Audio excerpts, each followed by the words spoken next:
From a distance, Wei Wuxian watched and immediately recognized the move the moment Lan Wangji executed it. Back when they were in Yunshan, he and Lan Wangji practiced against each other daily, dismantling, sparring, and imitating each other's techniques.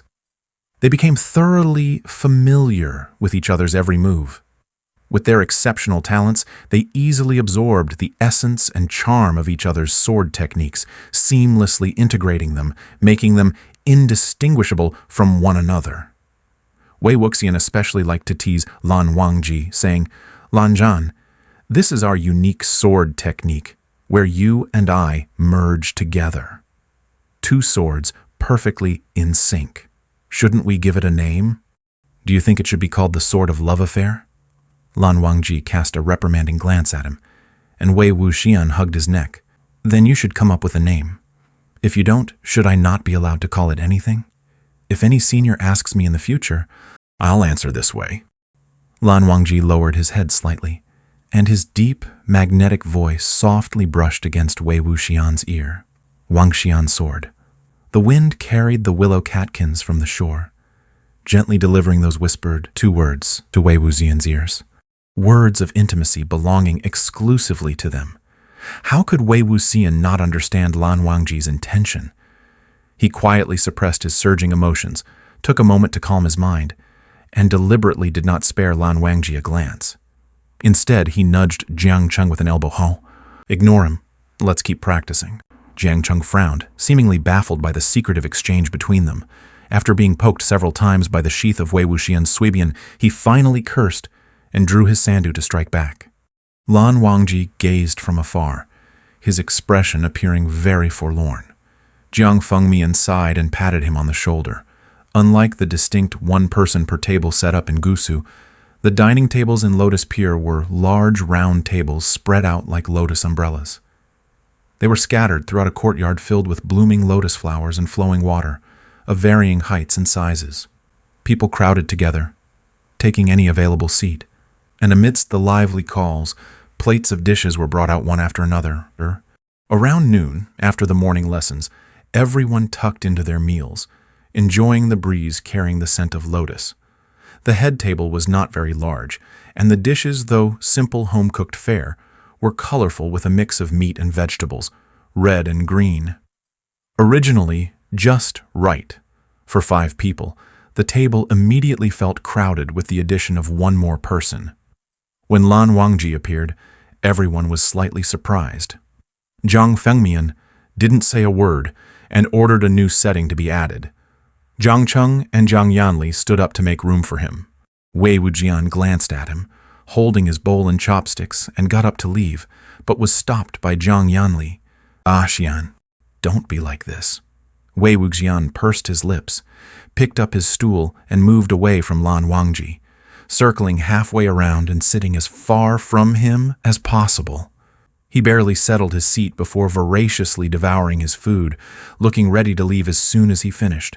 Just as Wei Wuxian reached out with his chopsticks, Lan Wangji's slender fingers moved slightly, catching the same piece of food. Their eyes met.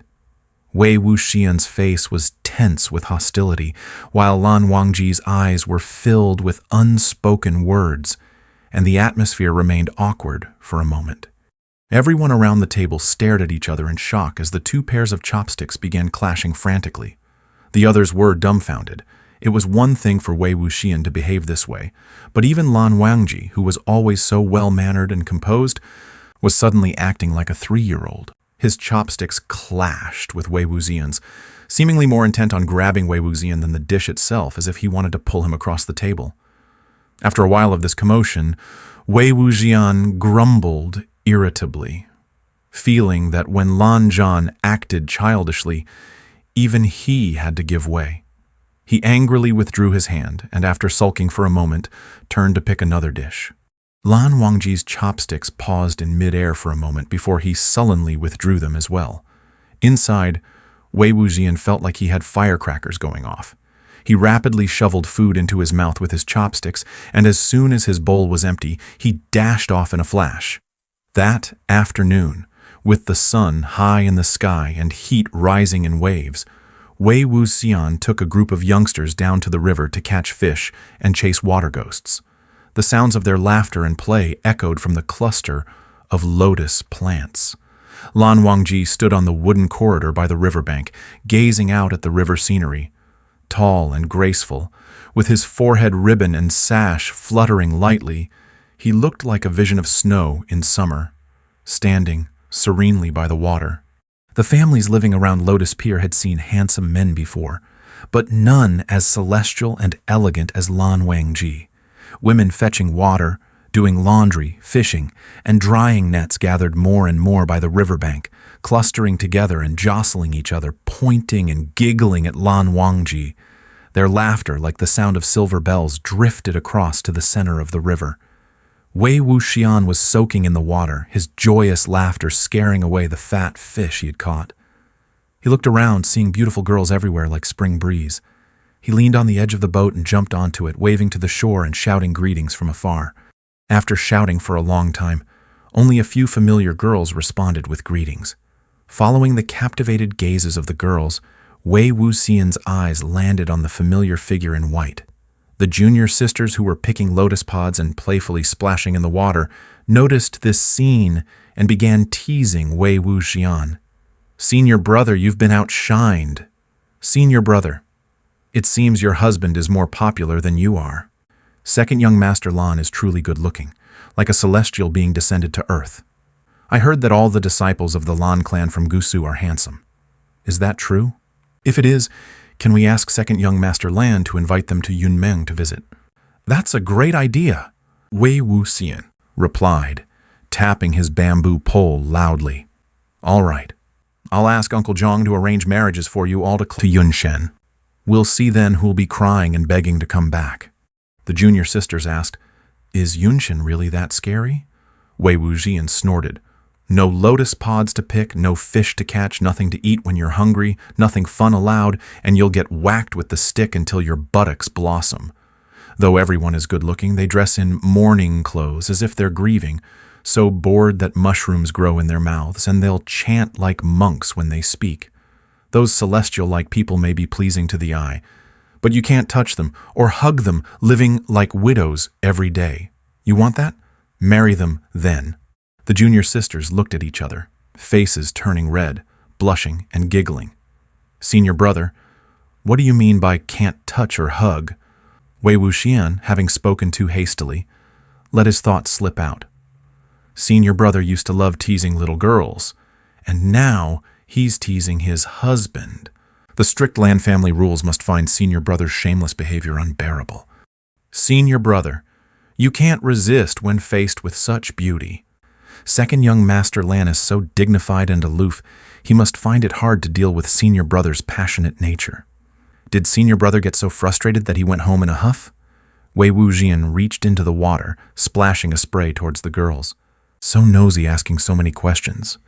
The girls squealed and screamed, dodging and retaliating, with someone amid the playful chaos couldn't help but ponder. Could it be that the Lan clan from Gusu really raises a bunch of monks with clear hearts and little desires? No one knows whether Lan Wangji was a monk or not, but he was certainly good-looking and pleasing to the eye. Ever since he started making appearances during morning classes, he had captured many hearts. While nothing grew within 6 feet of Lan Wangji, beyond that radius, a flock of delicate little birds could be found fluttering around him. The girls blushed, twisting the hem of their skirts. A single glance from Lan Wangji sent them swooning. In Yunshen, men and women were strictly segregated, adhering closely to boundaries. Female cultivators were particularly reserved and never casually engage in conversation with male cultivators, not to mention actively following like butterflies, stealing glances, and whispering softly. The behavior of the Yunmeng female cultivators made Lan Wangji quite uncomfortable. Whenever the girls approached, he would voluntarily retreat 3 steps, only slowing his pace when he heard Wei Wuxian being mentioned in scattered conversations. Whenever Wei Wuxian appeared, the flock of little birds would chirp and gather around him, calling senior brother repeatedly with smiles as bright as flowers. Wei Wuxian would respond with a smile, engaged in lively conversation about who knows what.